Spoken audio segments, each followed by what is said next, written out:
So, guys, welcome to another episode of the DJ Force X podcast. My special guests this episode, I have Adam, Stefan, and Max from the band Polar. Welcome, guys. Yo, Thank How's how it you. you doing? going? Yeah, Thanks yeah. for Thank you having for having us. us. It's all good. It's my pleasure. Totally my pleasure. Um, you got a couple of tracks out. You guys, there's a whole bunch of stuff we'll talk about in a moment. Yeah, But first and foremost, how are you guys doing yeah, today? This is going to be weird if we're going to talk over each other, but how are you guys doing today? yeah. Good, good. Thank you. Yeah, yeah. Bit a busy time for us at the moment. So Yeah. it's been all guns blazing. Yeah, no, good. I mean, I'm sure the other two are just as good as me. Hopefully, we haven't caught up during the day, but like, yeah, no, things are really good. Excellent. Cool. Well, you guys, welcome again. Welcome to the show. Um, and yeah, we're here to talk about your new music that you've been releasing so far. It's leading up to an album, which we'll gradually get to on that front. But first things first, what I would like to sort of get is a little bit of background on the current lineup. Because I know you guys have been around for a little while. There's been a few people in and out of the band and all that kind of stuff. But this current lineup you've got right now with the new album coming out, how did you guys kind of like meet, get together, and all that kind of good stuff? Well, I kind of initiated it, obviously, with the old lineup leaving. I was left with a really open book. Yep.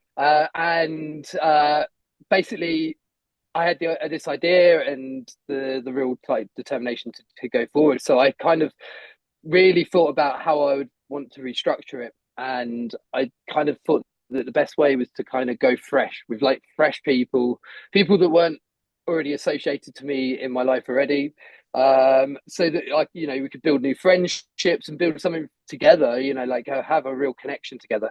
So I joined the musical equivalent of Tinder. Or was it? I think it's called Bandmix. I think Yeah. is it Bandmix, Steph? Yeah, yeah, Yeah, that's the one. yeah, that's the one. And I set a profile up, and within that profile, I was very, very, very lucky to come across Steph and Bruno. So I basically kind of just sent him a big message out and explaining what had happened and where I wanted to go. And Steph was 100% yes straight away, straight on board. Bruno, he's a bit more methodical, so he wanted to go away and think about it because it was kind of a big thing and a big project to get involved with. And we, after a little bit of time of thinking about it, he jumped back on board. Simon, I met at Anderton's, like we all worked at Anderton's together, and he was just in my head like a really good fit, a really genuine guy, cares a lot about people, very, very talented guitarist, and a real good drive in him to go forward. Max, I met because he basically offered me weed in Germany in response to a guest list uh, for a show about 10 years ago. And here we are. But no, It's Max amazing. is obviously a very, very talented drummer. But yeah, that's how we met. It's amazing. I love that. I love that whole thing as well. I mean, like, um, Anderton's like obviously we discussing before we went on air that we are local to each other. Yeah. And Guildford is kind of like that central point on that front. But yeah, Anderton's fantastic music store. I've spent quite a bit of time there, quite a bit of money there in the past. Yeah, a lot. I think a lot of people have. Yeah, no, definitely, definitely, definitely. It's very Yeah, easy to do so, especially for musicians like us that kind of, you know, buying yeah, stuff on yeah. finance or whatever, you pay it back later. Yeah, that's it. Um, Yeah, just get on credit. exactly. But half the stuff I'm looking at right now came from Anderton's, so I'm like, it's a great little place. Yes, it But no, is. a band mix. I'm fully aware of that as well. I joined that particular website when I moved to America. Yeah. In order to continue because I was in a couple of bands before I left England for a little bit myself, and I wanted to kind of continue that over in Florida, and so I know that site very much. And you're right, is very much like the Tinder of music. Oh yeah. Um, Well, I met up with a that's the few. best way to describe it. Yeah, Yeah, it is. And I met with a yeah, few musicians on there and we tried some stuff, you know, yeah. as dodgy as that might sound. I ended up joining this active like producers group and stuff in the end of it. Because it was like a weekly meetup kind of thing at a coffee house and we just discussed producing music, making music, rock, metal. electronic, industrial stuff like that. Yeah. So it's a great site for anyone that's like looking for band members. I mean, you could always put the advert up, wherever, but Yeah. Bandmix, that is a shout right there. They should be paying us sponsorship for They this. should right now. We should be I getting keep a good trying. 10% off this. Like, Yeah, no, I keep trying to get sponsorship for this, but they ain't no one's flinching. So Bandmix listening or Liquid Death or Row. I've even got the yeah. Hems headphones. So, it's like there's all these things. But yeah, no, that's great. I mean, like I say, we're local on that front. But with this current Yeah. lineup, you've started releasing songs, or you're on your third song, which got released today, which is called Unkillable. Yes. We'll get to that one in a moment. But you released We Won't Sleep and Swimming with Sharks as well. These were the two tracks that I heard first, back sort of earlier this year. And then obviously this has happened because you got your third track and an album due out called Five Arrows. Yeah. So Yeah. what can you say? I mean, let's start with Unkillable, because that's the one that came out as of recording today. That's the one I'm going to encourage people to go listen to. Fantastic track. Okay. But you. yeah, tell us a bit about the actual track itself, Unkillable. I mean, Steph, Max, do you want to talk a bit about Unkillable? Let's another Come on, perspective. guys. Well, Yeah, put on the spot. Well, I think lyrically, mate, I think you might want to take the charge on this. I mean, like overall, I think it's one of the first songs that I believe that Simon wrote. I think that was kind of in the works, and obviously working it through with the rest of the band and Jack Murphy, But I think the whole album as a whole is, lyrically, it's very personal to yourself. With Unkillable, it's a very, very quick song. Like as you're getting into it, it's already over. It's we wanted it to be that very short, sharp, just kind of aggressive. I guess Woody had a lot to say then in terms of like, I'm not going anywhere. I think we had a bit of a joke about it, didn't we? Like at the beginning, we'd all got together, and there was a real sense. We had changed the whole team. The whole back office had been changed, and the real emphasis was new music. And lyrically, obviously, as Steph said, it is quite personal. But like Unkillable's the fact that I think we had survived. We had cheated death, to a degree as a band. Especially more myself, really, and we were just caught. That whole coining the phrase "unkillable" was kind of it was the feeling at that moment when we were writing that song that we had managed to really like dodge a bullet, so to speak. And I just wanted to put it in into context as a part of the album, because I think that's a real poignant moment for us, because to have that feeling of feeling indestructible is quite empowering. It can, and to translate that into something as energetic as Unkillable is, I think it works really well lyrically with music. But yeah, as Steph said, it was like one of the first songs we wrote. And we just we wanted to change it. Polar had written, I would probably say, 3 albums or in a row that were kind of continuation products of the album before. So like we would do an album, then we were like, cool, let's just up that, let's move this. So we were growing that sound, but obviously by bringing new people in, it's new ideas, and we wanted to signify the change. This is the marker line where everything ends from one era and moves on to the next. And Unkillable was kind of the first one to really push that electronica sound a bit more. To really, we wrote the album really off a lot of influence. What influences us as musicians, as people, what we listen to, and a big one for me is Prodigy. Who can muster up energy more so than Prodigy? Their music, even like Fat of a Land, than when it was released to where it is now, that creates such an aura of chaos and energy, and it never loses it. And that was a big influence on that track. It was like, I want my own Breathe, I want my own Firestar, something that's going to be that's going to get people with blood pumping. Yeah. No. And then, but at the same time, gelling the idea that Polar had been and still is a hardcore band. So we wanted to gel the hardcoreness in with the kind of electronica. You like try and create something that where two genres do clash, and that genre bending kind of stuff is happening a lot. But that was going to be the angle. It was like we're going Yeah. to put this heavy new electronica sound, but with a real hardcore feeling edge to it. Nice, nice. I mean that, like that. This is what attracted me to you guys. I mean, I'd heard your stuff before. Nothing against that. I Yeah. love that stuff as well. But Okay. this was Thank you. really something that spoke to me in that respect because I love the crossover of electronic and metal. Yeah. Be it hardcore, be it, um, new metal, anything like that. Yeah. But with that electronic edge, it's always been something that I've loved. I had a radio show for many years that kind of specialized in it, and playing lots of bands like The Prodigy, like Pendulum, Pitch Yeah. Shifter, um, Chasing status. You know. Status, Yeah. It's Orgasm, all those lot that are kind of all the new bands around, like Enter Shikari. Well, they're not new anymore, but yeah.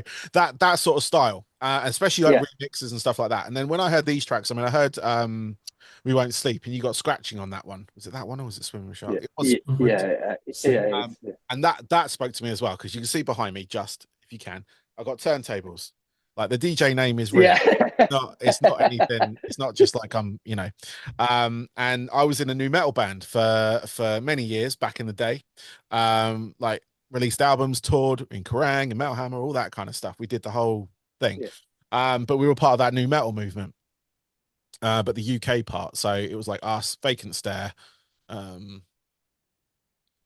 can't. Oh, these are some names. Yeah. I mean, was Polkas. There was it Focus. polkas and Focus. There you go. people like that, and Yeah, like 1 minute Kilkus. silence. 1 minute silence. Yeah. I mean, we toured with Mhm. 1 minute silence, and that was kind of cool. Yeah. And going to all those shows when I was younger as well, and seeing all that kind of stuff. But yeah, enough about me. Um, but yeah, and then hearing Swimming with Sharks as well. Another fantastic track, and it's got these elements of like that groove metal sound, that new metal sound, that hardcore sound. That you were talking about, obviously with electronica influence in there as well, electronica parts in there as well. Yeah. And that was the other thing that really spoke to me because I used to love bands like the whole New York hardcore sound. So it was very groove metal side of things. So Vision of Disorder, Earth Crisis. Yeah. Uh, Yeah. I'm really bad with names at the moment, but that whole scene, I've got up the Yazzie. I've got vinyl, and I've got 7-inch hardcore band vinyl, stuff like that. Cancer Bats, Yeah. that lot. Um, Yeah. and you guys encompass all that sound, and it's one of those things like coming from a UK band, if you will. It's great to hear, because Thank you. there's this whole Yeah. ground of bands basically that are around at the moment. It's like I've never known the UK scene to be as good as it is right now, with all the bands that are around. I've been Yeah. fortunate enough to have a lot of them on here, and I got to chat to them. Some of them I know from back in the day, but it's so nice to see the UK sound now. Like it's influenced by this, Yeah. but it's okay. Like you guys have got a very distinct. It's kind of hardcore. It's punk. It's got electronic. Like I say, it's that electronic punk thing that the Prodigy really pioneered. Yeah. Really pushed that through, and you're like, it G's you up. You've got a very sort of Yeah. adrenaline pumping like sound about you guys. Thank you. No, it was fully intentional. That's good.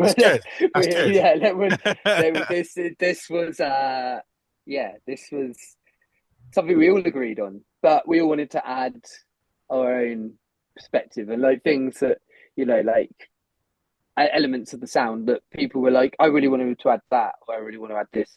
Like nothing was off the table, like with doing these songs, and I think that's the way that we could capture the energy with them. Nice. So what I mean, obviously you mentioned bands like Prodigy and stuff like that, but Max, what sort of Yeah. what are your sort of inspiration? What did you sort of bring to this? I'm me personally. I'm coming from a very metal core background. Like I'm a bit younger than the other fellas in the band. Actually, I'm getting older tomorrow. But yeah, so like the first bands that really brought me into like the more metal music were bands like Billy Talent, Green Day, Linkin Park. These were like the bands for me that paved the way. Yeah. And then next step was listening to bands like Limp Bizkit and Korn, because they are still around today and still do very, very good music. I really enjoy listening. And then the next step, it's like love or hate them, but like the first real metal concert I went to was Asking Alexandria. Okay. But like the lineup was pretty nice. It was Betraying the Mayas, Motionless in White, and While She Sleeps Okay. as supports. And While She Sleeps really caught my ear that evening, and that brought me to the UK hardcore scene. And then I discovered bands like Polar, and also a band that's not around anymore, Arcane Roots, if that might ring a bell. Yep. Really enjoyed their music, really sad they're not around anymore. But yeah, they also play with like influences of like bit more punkish style in the first records, and then got really melodic and ambient in the follow-ups.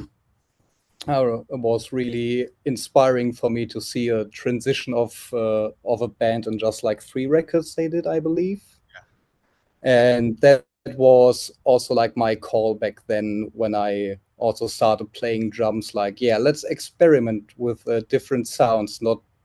Don't just do like the basic roots, but like maybe try to produce like a song with metal influences, but you break into like more poppy beat in the chorus and stuff like that. Yeah. And so pretty much stuff, even though I went to a music university and had lessons, is self-taught when it comes to all the metal stuff. So I just looked for my favorite drummers, which are like Ray Luzier from Korn or Joey Jordison from Slipknot, and yeah, like kind of adapted their playing style to mine, and it somehow it grew and grew and grew over the years, and loads of influences from all sides, from drum and bass over metal back to like 70s rock, like Bonham stuff. Yeah. Nice. Yeah, that's excellent. I mean, Ray and Joey, those two drummers. I mean, I was blown away when I saw that guy live. This was like called back, like I think when he just about joined as well, and it was kind of that transition period for them. But watching them, kind of like, well, watching them play live, and watching him play, and I was actually quite fortunate to be near the stage, and it was just mesmerizing. And Joey Jordison as well. Like I've seen Slipknot. I saw them back in the day when he had the big like thing that used to turn around and all that kind of stuff. Yeah. With that, and I was at the Disaster Pieces show, if you will, in London. The one, what was it? The one that was recorded and put on DVD. Oh, I was at that show, and and I want to go see them. I know he's obviously not with them anymore, but he's but no, they're playing. They're doing their like anniversary show, their first album. First album.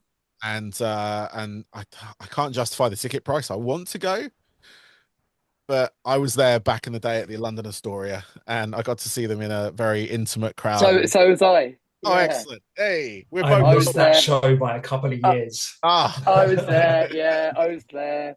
I saw all the chaos unfold. Yeah, that is imprinted on my ovals for the rest of my life. Yeah, that was chaos. I'm saying we must have crossed paths at some point. Like it can't have not. I would have thought so. A lot of places, and I don't know why. You know, I don't know. Doesn't matter. We're on the same train now. It's all good. Yeah. But yeah, no, fantastic. Thank you, Max. What about you, Stefan? What did you bring to the party? Well, I'm a very meat and veg bass player. You know, I just love holding it down. But back in the day, I used to have a 5-string, and you know, I was kind of tapping all over the fretboard and stuff. And I was in a band actually with Mike Mallion from Monument back when we were like 15, 16, 17. And we was in a little band back then, and it was all very kind of like techie stuff. And as I got a little bit older, I just kind of like, number one, I wasn't the best at it. I wasn't very good at it. And number two, I got very bored of it at the same time. I just wanted to throw down. So like people that really inspire me are people like, Duff McKagan, who just like incredible bass player, holds it down, but like it's just solid. For me, I was all about a solid groove. Um, Bass players like Eric Bass from Shinedown, just like holding it down. When he needs to come out, he needs to come out, but otherwise it's just supporting the drum, supporting the rhythm. So like songs like Swimming with Sharks, like in the verse, where you hear that bass just like churning underneath, like that's all me, like I just love holding that down on the bottom end of things. And I grew up on a lot of Motown, a lot of disco, so like a lot of four to the floor kind of stuff, a lot of James Jameson, Motown player, a lot of rhythm and blues, and I listen to a lot of hip hop on my regular days, So for me, it's all about the rhythm. It's all about just like locking in with the drummer, no matter how kind of simplistic it may be. So yeah, I think for me, I was kind of on board with anything when the guy said, we're going to really experiment with this kind of bring the electronic stuff in, and I was like, yeah, super open. I'm down to try anything. Excellent. No, I mean, I'm a bass player myself. As well as these turntables behind me, there is a bass guitar somewhere behind me as well. Um, but no, I totally appreciate that kind of like that holding down that low end and being sort of like with the sort of style of DJing I used to do, like the sort of scratch DJing, hip hop DJing. It is about keeping that bass going because that's the bit that people Mm. like. Obviously, the beat is there, but the bass is so important to get people driving, get people kind of it's just part of the tribal process of it, really. Yeah, absolutely. And yeah, no, that's fantastic. I mean, you could definitely hear it in the records, as well as like sort of that kind of like groove metal sound where it was that bass just kind of driving Hmm. that low end, and it wasn't having to like jump out of place. There's a few bass players that um it does work well for them to sort of jump around the fret and like go up the scales constantly. Um, Absolutely. like they have no reason to do that in a pop song, but you hear it. And yeah, and it's just crazy because I was listening. I was fortunate enough to have the guy, one of the guitarists from Alien Ant Farm on my show, but not to drop a name, but their first album, bass player they had on that, and we were just discussing that for a bit, and I said he had no right to do all that sort of stuff on that record because you listen to their music, it's pretty, it's very poppy, pop punky, kind of hot, mainstream rock, that sort of stuff. Very easy to kind of get into, but that bass playing in the background, it's just crazy. And I try and mimic it and I can't. But he's everywhere, all over the fret. Mm. It's just like All over. That first record's nuts. it It's is, it's wicked. not. It's like it's what was Yeah, I listening to again? timeless. Um Jagged Little Pill, like the Alanis Morissette album. Like just Great randomly listened record. to it. But the bass playing on that is like in some of those songs is mad. It's just like Yeah. no right to be that good. And it like because obviously it's just otherwise it's just the guy just hitting occasional notes, but he's just playing around and it works so well. But no, I'm one of the players like you, meat two veg, just you know. That's it, man. Don't get me wrong, man. There are some incredible bass players out there that Oh yeah, my jaw just drops the floor when I watch them, and I'm just like, number one, I wish I could be like you, but number two, I don't have the 1,000 hours to put that in to be like you. It's just like, yeah, but no, I don't take it away from anyone. But even like going back to the new metal roots, like people like Fieldy, like incredible bass player, just holding that rhythm. Everything about him is rhythm, and that just really punches through. So for me, I'm like, give me rhythm every day. I definitely. It's a good place to be. It's a good place to be. Yeah, So obviously, thank you for that, Stefan. And obviously, like talking of playing instruments, playing live, you do have a tour coming up. Just We like that, do. isn't it? Yeah. Um, Yeah. that does coincide with your new album, which is out on November the 22nd. Yes. Just gonna plug it now. It's out via a Rising Empire. It's called Five Arrows. Hoping I've got that information correct. Yeah. Yeah. You're good. You're good. Excellent. Yeah. And you are touring. You are hitting dates in late November, early December. I've got them in front of me. You've got Newcastle on the 28th, Liverpool on the 29th, Milton Keynes on the 30th, and then you've got Manchester, and then you've got London a few days after that. And you've got Norwich and Sheffield as well. So Yeah. obviously that is your plan ahead with the album. With the album on its way, is there anything? Obviously, you'd probably be releasing another track, I would have thought before then. Not another two. Another two. Fantastic. Another two. There you go. You got nobody knew that. Now, Yeah. now the world does. Yeah, Well, you've my got next an question exclusive in the was, show. Yeah, I yeah. was going to say, the next question was, are there any surprises on the album that people can look out for? Or Oh is yeah. it Lots, just you guys? lots and lots. Yeah. Mhm. I guess with the singles, like a wild card on the album is "We Won't Sleep." That was just a bit of a wild card, and it was there was a real heavy influence from Beastie Boys in there. I love that. I love them. I thought they were like, they could like muster up energy better than anyone else. And like, Sabotage is a banging song. So there's a real like kind of like play with that. But it's really left to what the rest of the record does. The record has like the next thing that everyone hears has got a big surprise. Oh yeah. Yeah, like so that changes the game a little. I guess we're trying to basically like show what we've done, but not give the whole game away with the singles. These are strong, really strong singles. They're like the strongest, but they don't It, think that the record doesn't have the rest of that punch because it does, it and was it has hard a to lot choose the more. singles, right? It was, yes, yeah, it was Yeah. absolutely like, yeah. We talked about everything. Then nothing was off the table, and but the record does have a lot of surprises. Cool. We've tried to go as far wide and as far forward as we possibly can within what Polar had done. There Yes. was always in mind and keeping in mind what the band had done, like musically, like, but at the same time, it was time for a change. So the record has a lot of twists and turns in it because it was like, let's do this, let's do that, let's try this, and we did, and things worked, and so yeah, I'm quite excited to see what people make of it. Really, we've had it for a long time, so I think we're all Okay. probably I was like, about yeah, to ask, how long have you been? Because like, so there's a lot of bands that are like holding on to music because like, obviously lockdown, it as as bad as that was for everyone in the industry, but there are a lot of musicians that are kind of sitting on like a whole couple of libraries of music that they created during that time. And obviously you guys have, as a band, you've had members in and out and everything like that. But like how long were you actually sat on this album yeah, for? we've had it since March. I think March. March was when the masters came in March. Yeah, recorded in Uh, February. yeah, Okay. so we heard we had like a very rough version of the album by February, and then we had a full finished version I think in March, But I and remember we when we came off a tour in Germany, like in June, July, and then we were sitting in the yeah, van on the way home, like getting on the ferry to Dover, sorry, back home, and Woody's like, "Should we do an album by January?" I'm like, "What?"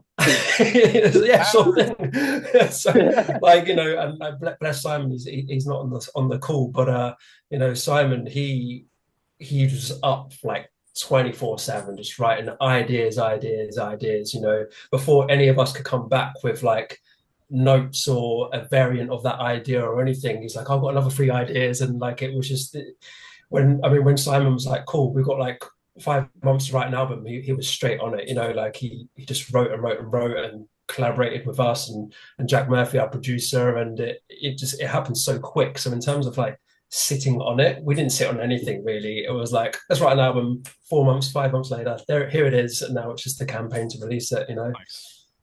That's the way to do it. That is. Yeah. we did like the song says, we didn't really sleep. We just, I think, like with what happened in the past and the damage and the collateral that came with that, we were very aware that our moves had to be quick and they had to be like different and they had to be direct. But we didn't really have a lot of time to sit around on. Like, if we sat around on it too long, I think it would have been very hard to get that momentum. So it was about like attacking it straight away, like, and going full guns blazing. And I don't think we would be where we are now without that kind of mentality and kind of productivity with it. So yeah, it was a real kind of do or die situation. We've got to do another record. We have to basically show the world what we are. now and what Polar is, and it has to be about us. So yeah, we Simon stayed awake till 4 a.m. We wrote a lot of riffs, and then off to Norfolk we went and made an album. And we had an incredible producer.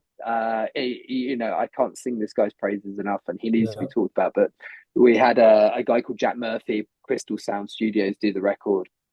He wasn't just our producer; he was our friend. He helped co-write. He helped pre-production. He lived and breathed that record as much as we lived and breathed it. And really, I think, you know, we wouldn't have got the product we wanted without him. And so, yeah, it was not, you know, I think that's, for me, I think I probably speak for the band, I hope, but I don't feel I would want to go to anyone else, because like we you know, like that didn't feel, there was a lot of pressure with this record, but it didn't feel like it in the studio.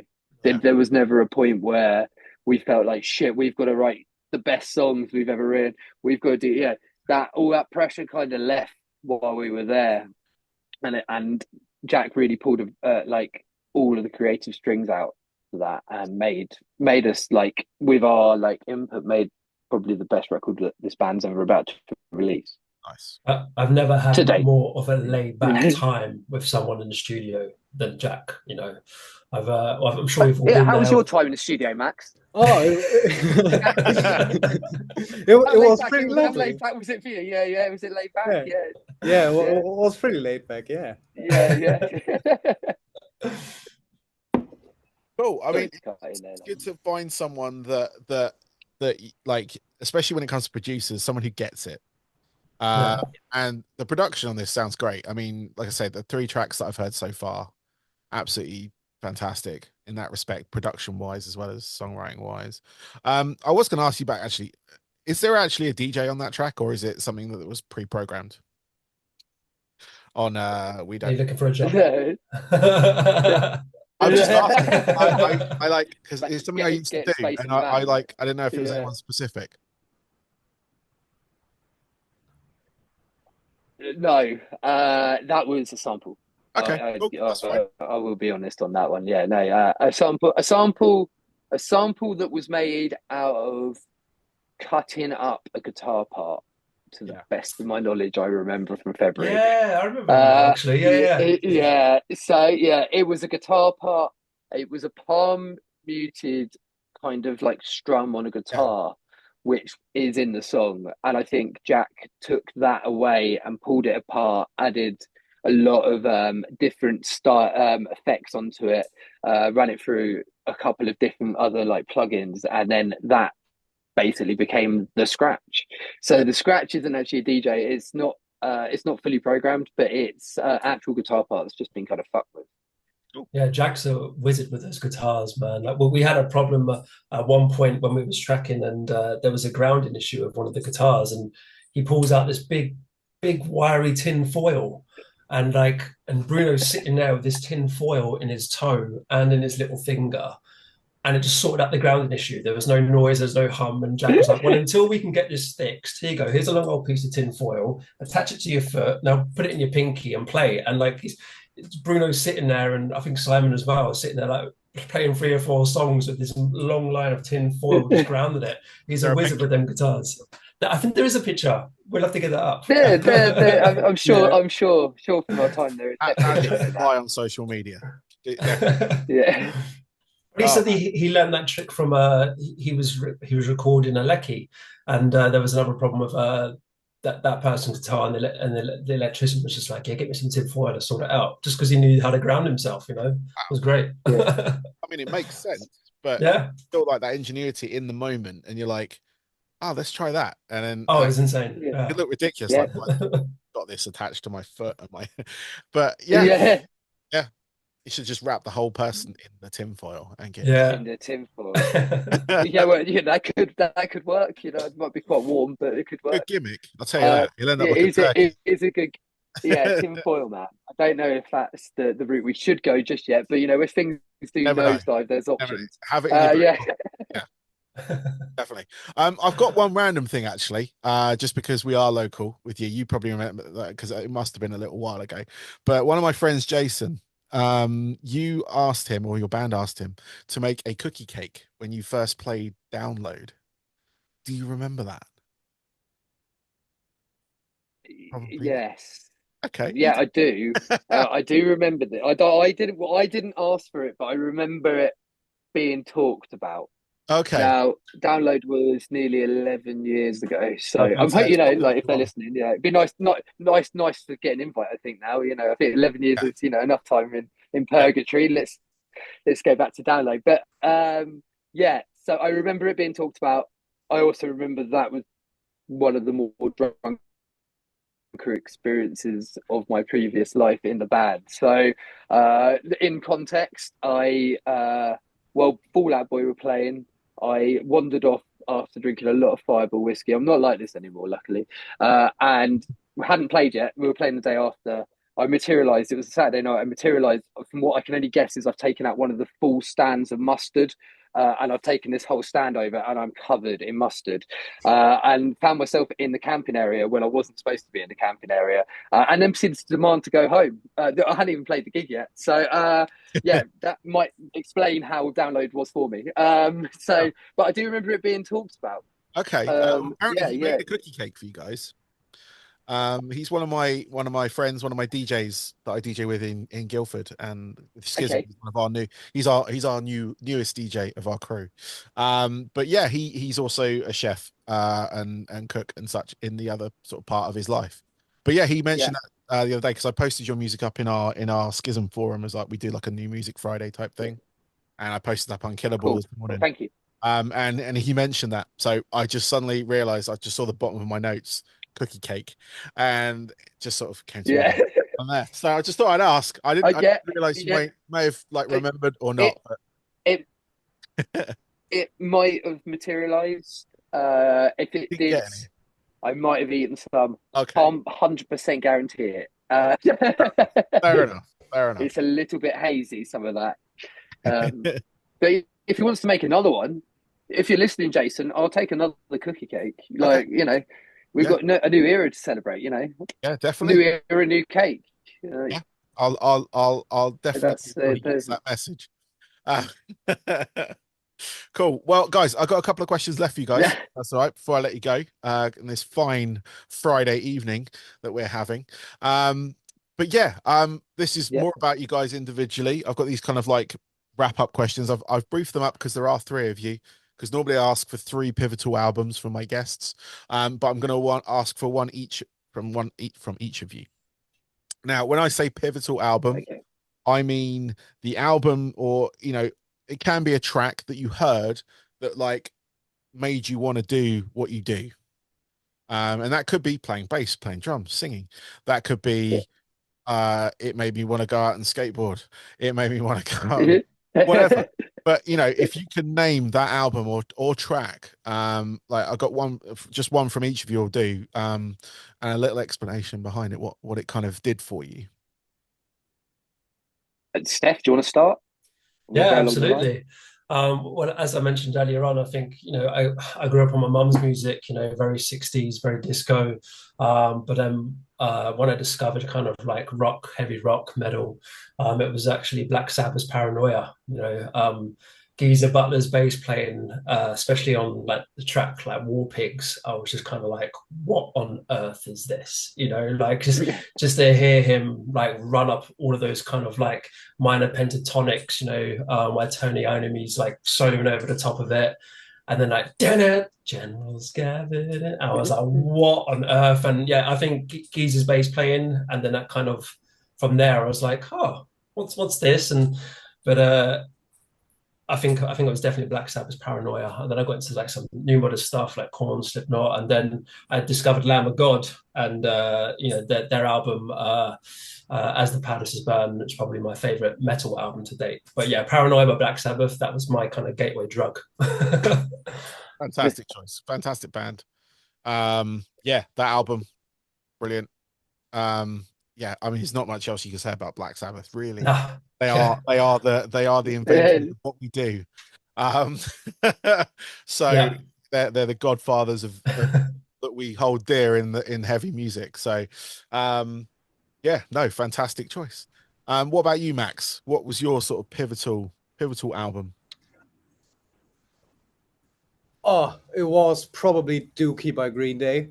Like Nice. when the first time I heard Basket Case, and like after the first riffs, there's like this big drum fill that Trey Cool is playing, and that was like, yeah, I want to do that. Nice. Yeah, Fantastic. that's basically it. That's the That- explanation why I'm playing drums. Yeah. it's perfectly straightforward, simple. Like that album, again, when it comes to that sort of genre of music, that sort of, I'd say it was kind of like the birth of like the pop punk kind of thing. Not kind of what we had today, but it was the kind of like, I don't know, Green Day never change. Like their music, they keep making sound, and it's just that sound became Yeah, popular, I think, with it. And yeah, they are probably the biggest punk band on the planet. I think it's probably the biggest punk band of all time, I would say. Bar, you know, even like some of the classic ones that I think they definitely eclipse those, mainly because they're still going and they're still making yeah, albums, and they've not changed. So there's no selling out. There's no um whatever like anti-punk is. They've just become popular. Like people yeah, Yeah. get their music, Yeah. you know, and even though they're like they write songs like American Idiot or The American Dream is Killing Me, they're just slagging off Americans. The Americans love it. Um, they're still buying their records, and it's fantastic. No, Oh yeah. Dookie, amazing. Like I remember tracks back in the day, early MTV, that basket case video where they're in the sort of like the it, hospital, the home, yeah. whatever they're in. The psychiatric Yeah, home. psychiatric ward and Yeah, stuff like that. And obviously Good Riddance is on the album as well, isn't it? I think. yeah, yeah. So I mean that's like that's an iconic song now. That's like people play that Re at weddings. yeah, So, it's it's amazing. Like I also love because like many bands like abandon like their previous work, and they still play these songs live. Like yeah. it's really amazing to like almost 30 years now after they got released to still hear them live by the same band, by the same lineup. That doesn't happen really often nowadays. Oh, and they still look young as well, which is really annoying. Yeah, So they still look the same. But it's also stuff they do outside of that. I mean, Trey Cool, he was an animator as well, I believe, a cartoonist. I didn't know that. yeah. To the Hill and stuff like that, which blew my mind when I found that out. I was just like, wow, like, you know, not that I didn't think, you know, he could do it, but you know, drummers.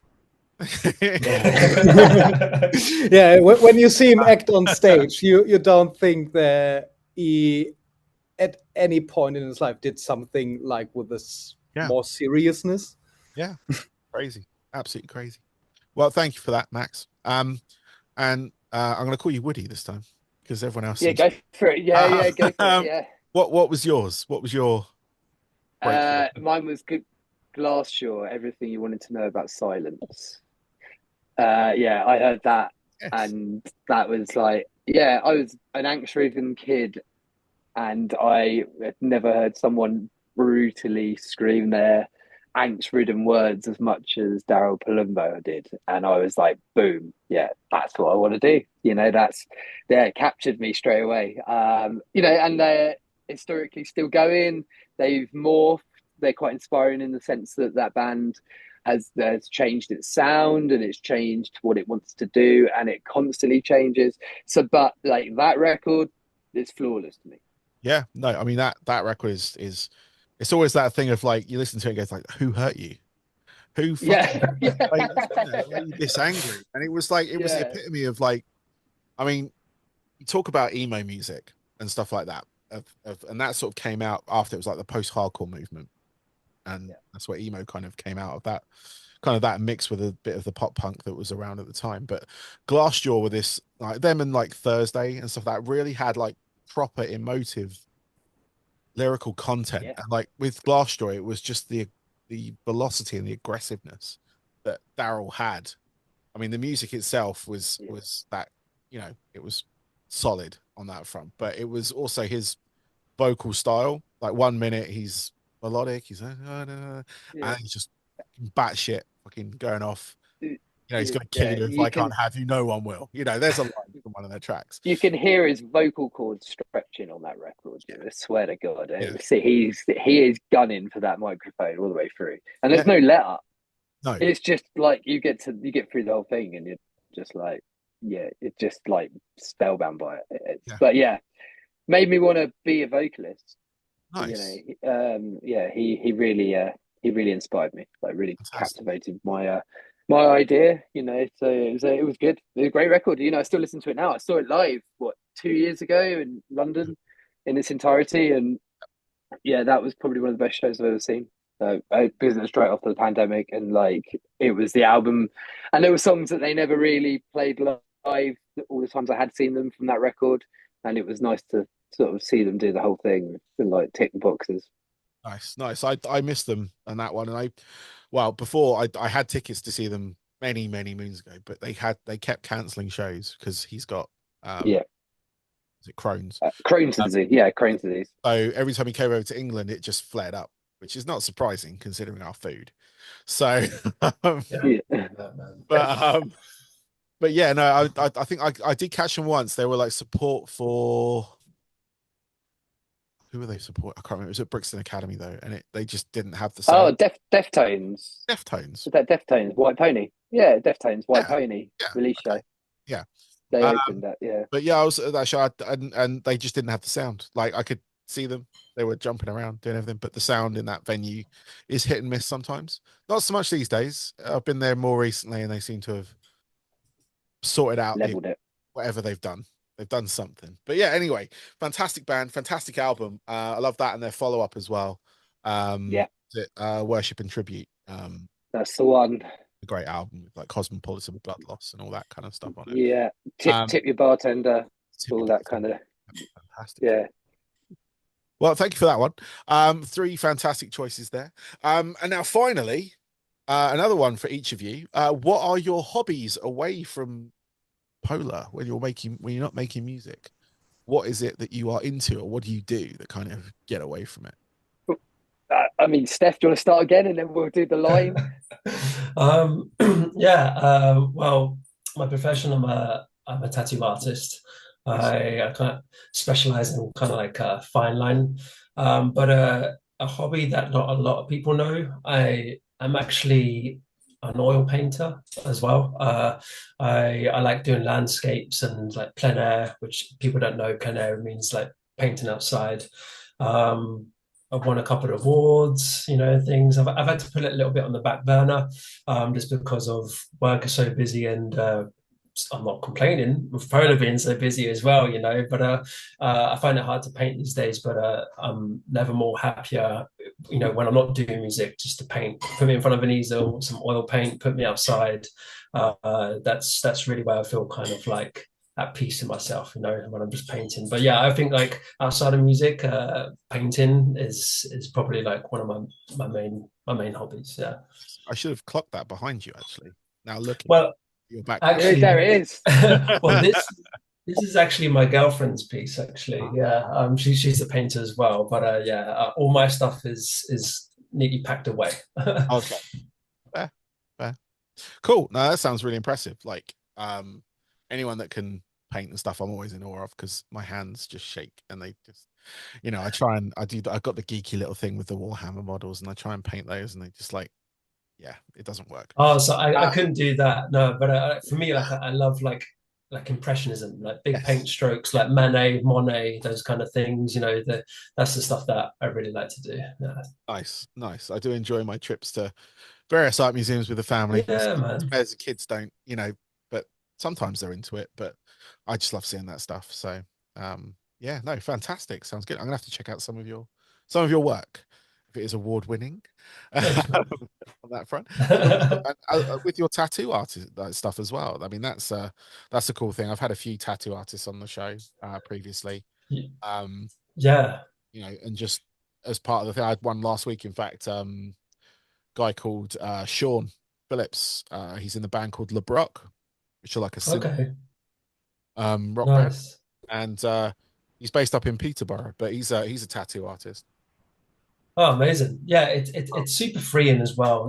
Like when unfortunately, as we all know, every single one of us know from being in bands in the past, when you work a typical work for the man 9 to 5 and trying to get time off, it's a nightmare sometimes, especially when we go on tour. But being able to work as a tattoo artist and just like, oh, my books are closed because I'm on tour, like it's super free in that sense, and it kind of goes hand in hand with the painting as well. If I'm not painting on canvas, then I've got someone's skin. No, that's really cool. I love that. I love that. Awesome. Well, Max, you're going next. Yeah. Uh, for me, it's most of my free time actually I spend on the drums, just rehearsing and learning new stuff. To be fair, but when I'm not sitting on the drums, I really like to go out in the nature, like having walks, doing hikes, or riding the bicycle, and that's where like I feel most at peace with myself, like being out in the nature, nothing's around me, and I can just be for myself and enjoy my time with myself. That's good. Because like the world has got pretty hectic, uh, and especially after COVID, and it's always nice to have some time just by yourself, not surrounded by anyone. Yeah. No, definitely, definitely. It takes a lot to be alone especially with your own Yeah, thoughts. But yeah, yeah, I agree. I mean, I enjoy going out like when I'm able to, go out for walks, even with, with the kids, with the wife and all that kind of stuff as well, and just sort of go out and, it's that no You're, phone. you're you're in the right area. That's the Yeah, thing. You're in the right area. yeah. To get you. Yeah. Take the dogs out for a walk and just disappear. It's great. Um, Yeah. but yeah, no doubt. I mean, yeah, walking, hiking, stuff like that is it's great if you because it is the opposite to playing drums because the drums you're banging on stuff and it's loud, yeah, energetic, and there's sometimes where you just once you've exerted all that kind of like I guess aggression or whatever you want to call it, yeah, nice to just go out and just I guess reconnect with self, reconnect with just the world, really, in that respect, in like the physical, actual plane of the world, rather than what's going yeah, on everywhere at the moment, which is a absolute disgrace, really. I'm not going Yeah, to get too political about it. I just people are idiots. it's awful out there. Um, but yeah, no, that's fantastic. And yeah, finally, Woody. is- Much to my wife's disgust, I collect trainers and Okay. leave them in boxes for months and months on end and forget I own them. Yeah, I have a bit of I did buy and sell for a little bit. Now I just buy and less selling, which is really weighing on my wife's mental health, I think, because she's constantly surrounded by shoe boxes. So yeah, I'm a bit fanatical about trainers, Okay. mainly Nike. Yeah. Um, I've got some cool ones. So I've got a signed pair of Chad Musker S's from the man himself. Like little trophy ones. But yeah, they sit in a lot of boxes. Occasionally, if I fancy being a bit fresh, I'll whip a pair out. Oh, I wore a pair of Nikes on the last UK tour we did, and I was like, I don't know if this is a good idea because I get a little bit worried they might get dirty. And but they survived, so they might come out again. But yes, I've got quite a few pairs. Can't tell you exactly how many, but yeah, quite a few. It's yeah. probably a good number. Yeah. No, I mean, I've got a couple of people I work with in my day job, and they're I guess I don't know what do you call yourselves? Is it sneakerheads? Is that what you A guys say? sneakerhead, yeah, yeah. Kind of That's like the fundamentally, yeah, collector, both. the trainer or the sneaker collector. Yeah, And yeah, they often have conversations about trainers they've just got or the limited edition something or other. It's something I'm alien to completely. I've got like a pair of yeah. Skechers and they're comfortable and but that's That's the I best collect thing about books. shit. I've got a shit ton of vinyl behind me. I've got shit ton of video games. I've got my own addiction, on that front.